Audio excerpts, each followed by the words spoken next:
So in this lecture we'll do what are classes and objects in Java. So class is an entity which contains some related variables and functions in one unit. We can say class encapsulates related variables and functions. For example, we want to represent a student. So it may have some properties related to it which we are representing in the form of variables. For example, a student may have its name, a roll number assigned to it, and a branch associated with it. And a student may also perform some function, like it can store the information it has, it can print the information, and it can also switch its branch to some other branch. So let us see how to code this class in a Java program.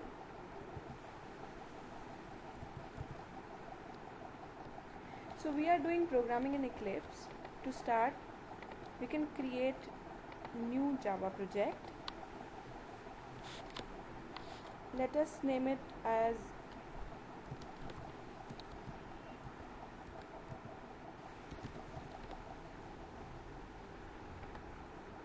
some name, and in this project I am creating the class file.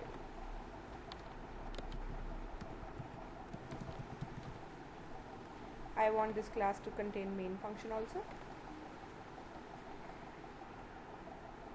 So here simple class is a class which contains main function. Now I want to represent student class also. So I can do this in the same file, or I can create some other file also. So here I am creating class student, and in this student class we are going to store some variables like string name and int roll number and string branch. Okay. We also want to associate some functions with the class. So first function is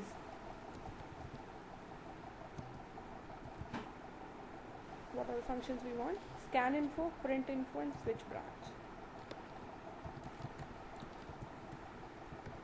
We want scan info,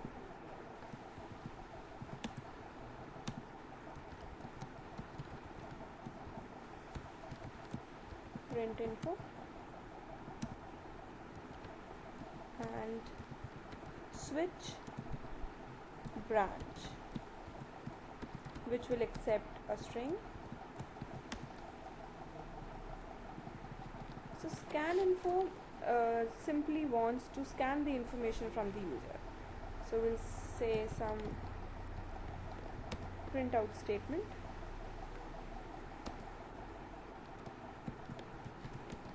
like enter your name, and then to scan it, let us create an object of scanner class.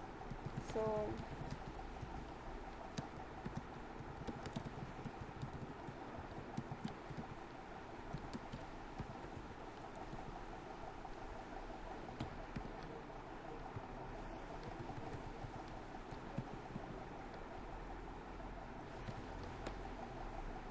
scan, it is showing an error because scanner class is not imported.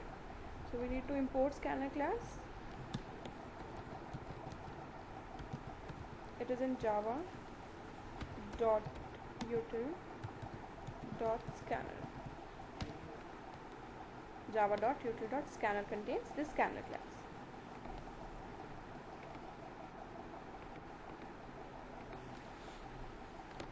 So here I'll use this scanner object s to store the variable name is equals to s dot next. Similarly, I also do some other printing statement like enter roll number,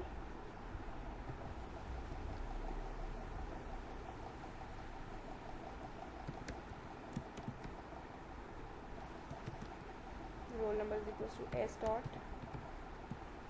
next int is the function to scan the integer.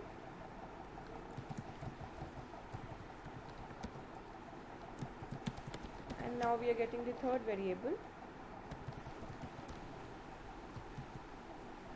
and we are storing it in branch function. So again, branch is a string, we'll get it by s dot next.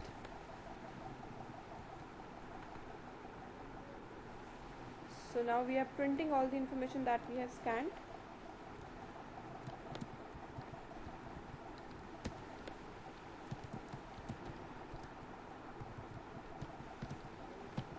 When we want to print variables, we concatenate it with the string with plus operator, and we type the variable name outside quotes.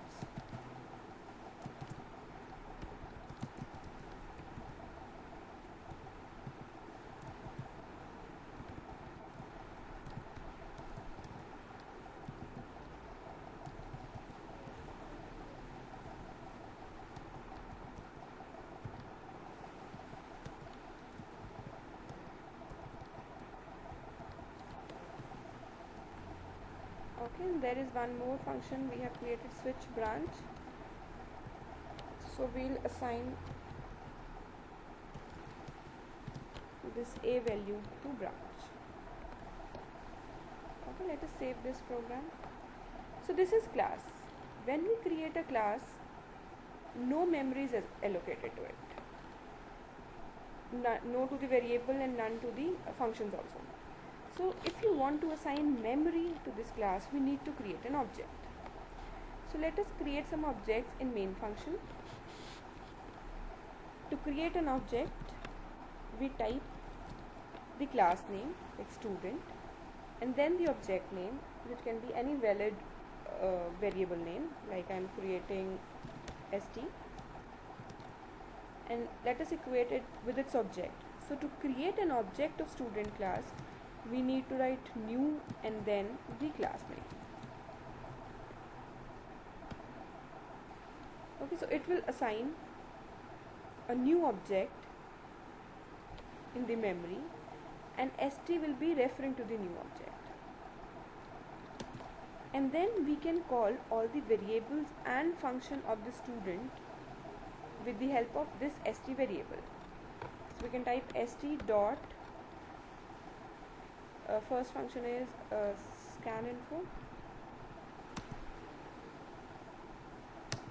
then we want to st dot print info,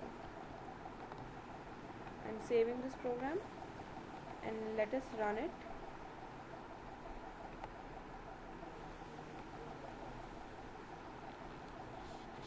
So first of all, it has created an object. Execution always start from main function.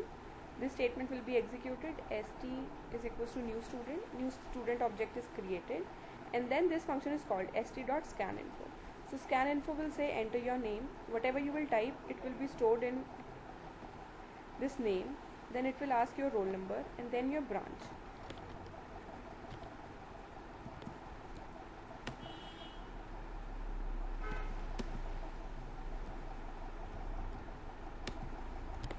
Okay, so now it is printing because I have called the other function print info, and it is calling this function. From memory point of view,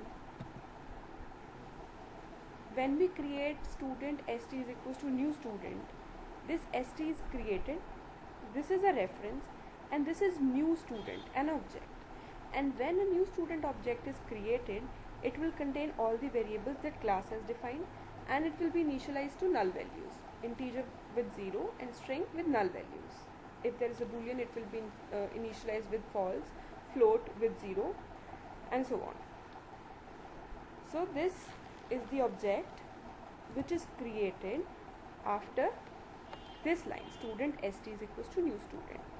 When we execute this function st is equals to st.scanInfo, and we scan all the values from the user, then situation is like this: student st is equals to this, and these are the values assigned. We can also create another student object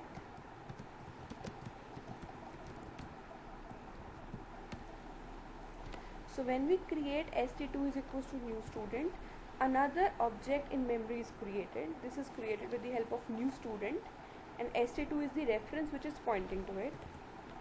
And now suppose I want student 2 to also contain values like student has, st has. And if I say st2 is equals to st,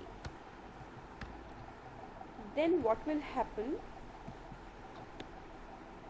This student 2 will also contain a reference to where st is pointing. Okay, and this will be a garbage memory assigned because no reference is pointing to it. If you want to change the values of this object, you should not write like this. To assign values same as st, you can type st2 dot name is equals to st dot name. And now if I print values of st2 dot print info, so when I'm running it, so name I am typing ABC, roll number is 1 and branch is CSC. So for first object st, when print info is called, it will say ABC, 1 and CSC. Only this st2 dot name is st dot name, and we are printing the student object. So name is equals to ABC, rest all the values are null because we have not initialized them with anything. We'll do more example on classes and objects in further videos.